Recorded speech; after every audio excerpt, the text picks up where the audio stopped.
Direct from the Six, world-renowned, Canada's largest city, with Canada's biggest thinkers, visionaries, and hustlers.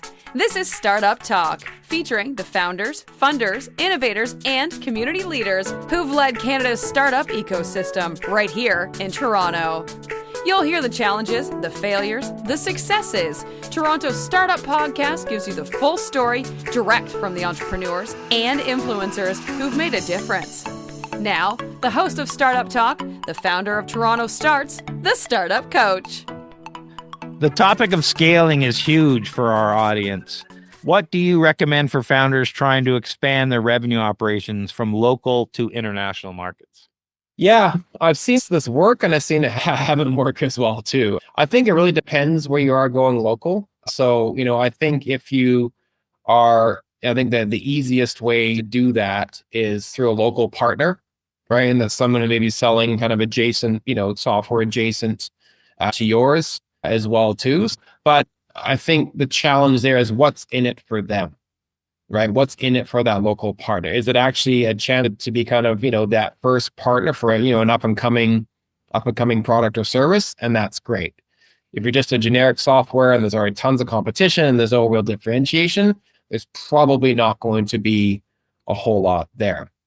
So definitely partnerships, but again, you have to have, and I think that the best partnerships that I've seen work where it's very, very clear, where that partner's kind of scope is, right? Versus your scope.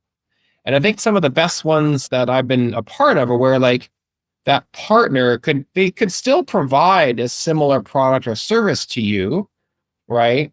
But it's not worth their while.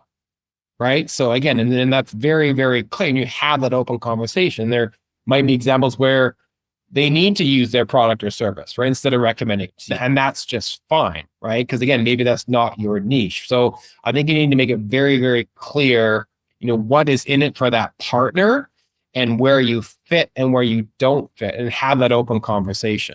Absolutely. That is very important. I remember, I won't name names here, but I was working with a large consulting firm and I was out to lunch with a hardware firm and, we got to talking and say, hey, why aren't we working together as we're the preferred service when people are buying your hardware for these services and you're our preferred hardware when people are buying our services. And that quickly, and I'm talking about huge names that everyone would know. And that quickly became a deal where you're like, that makes perfect sense, right? Like they don't want to do the SAP consulting. They don't want to do the ERP. We just want to put the hardware in place and do all this stuff, but we need a partner so together we're delivering a whole solution. And so when you're reaching out to someone else, what's in it for them is very important thing that startups don't always realize. Like, why won't they talk to me or whatever? Like, what's in it for them?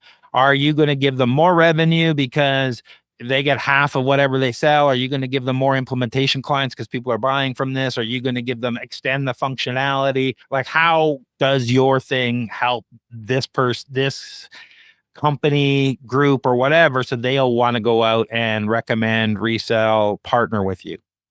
Yeah, I think too, it's important, like how much influence does that partner have with their client base over, the solution that you're providing, right? They may be very, very good in one specific area, but again, maybe it's not really kind of their area of expertise, right? So again, kind of getting back to that, like, broken telephone, right? Can you clearly articulate the differentiator? Because recognize that, yes, some of these partners may not be that strong in that certain area that you're trying to target, even though they may have all the customers.